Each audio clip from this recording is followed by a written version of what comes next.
Assalamualaikum warahmatullahi wabarakatuh. Nama saya Muhammad Alif. Nomor NIM 2410 11 400 655. Kelas 01 TPLP 017.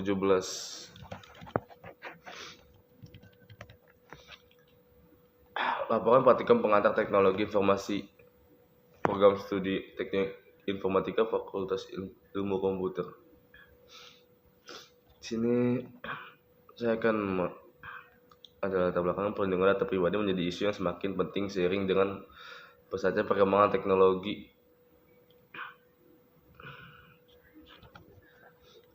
Perihal Undang-Undang Nomor 27 Tahun 2022 tentang perlindungan data pribadi (UU PDP).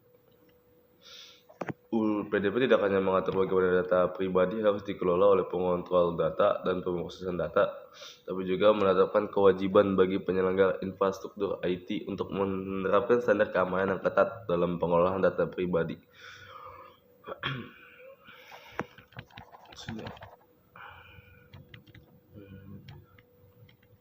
Di sini ada rumus masalahnya, bagaimana implementasi UU PDP mempengaruhi regulasi penyediaan infrastruktur IT khususnya dalam penyimpanan data pribadi pada server dan data center. Bagaimana pengamanan data pribadi pada infrastruktur IT? Apa saja risiko yang dihadapi oleh penyelenggara infrastruktur IT? Ada bagaimana UU PDP mengatur transfer data pribadi ke luar negeri? Apa tantangan utama yang dihadapi oleh perusahaan dalam mengintegrasikan prinsip-prinsip perlindungan data pribadi? Tujuan masalahnya menganalisis dampak implementasi UU PDP terhadap penyediaan infrastruktur IT.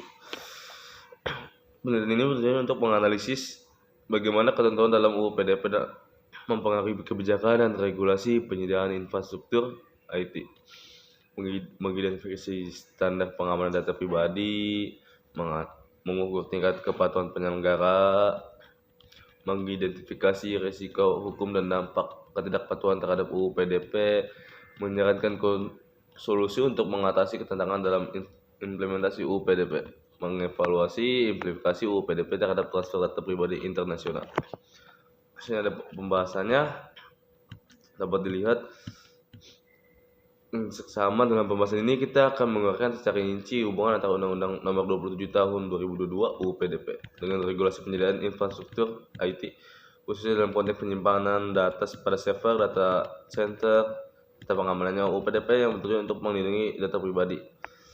Di sini ada pengelolaan infrastruktur IT yang digunakan untuk penyimpanan dan pengelolaan data pribadi. Ada pengaruh UU PDP terhadap penyediaan infrastruktur IT, menentukan kewajiban bagi penyelenggara infrastruktur IT yang menangani data pribadi, penyediaan itu seperti penyediaan server, data center, dan cloud computing harus memastikan bahwa infrastruktur mereka dapat memenuhi standar pengelolaan.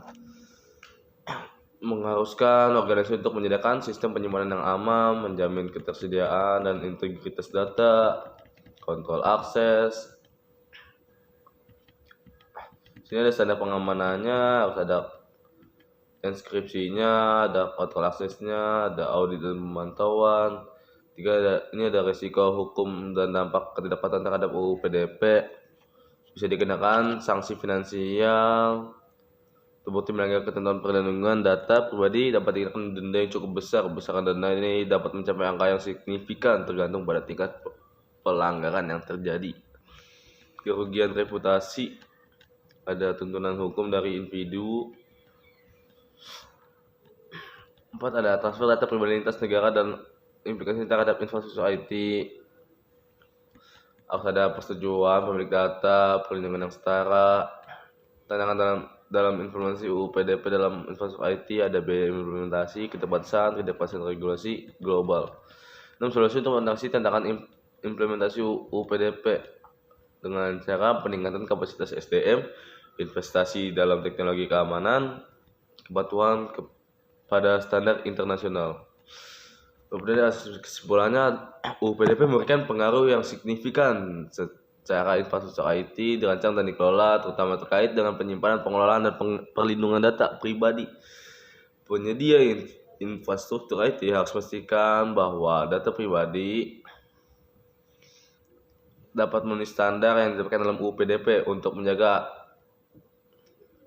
data pribadi tetap aman dan terlindungi dari ancaman. Selain itu, tantangan dalam implementasi UU PDP memberikan solusi yang efektif agar regulasi ini dapat diikuti dengan baik tanpa mengorbankan efisiensi operasional. Selanjutnya diharapkan bagi pembaca untuk menambah informasi dari sumber literasi lain. Hal tersebut bertujuan agar informasi dan pengetahuan yang didapatkan semakin lengkap. Terima kasih, sekian dari saya, kurang lebihnya mohon maaf. Assalamualaikum warahmatullahi wabarakatuh.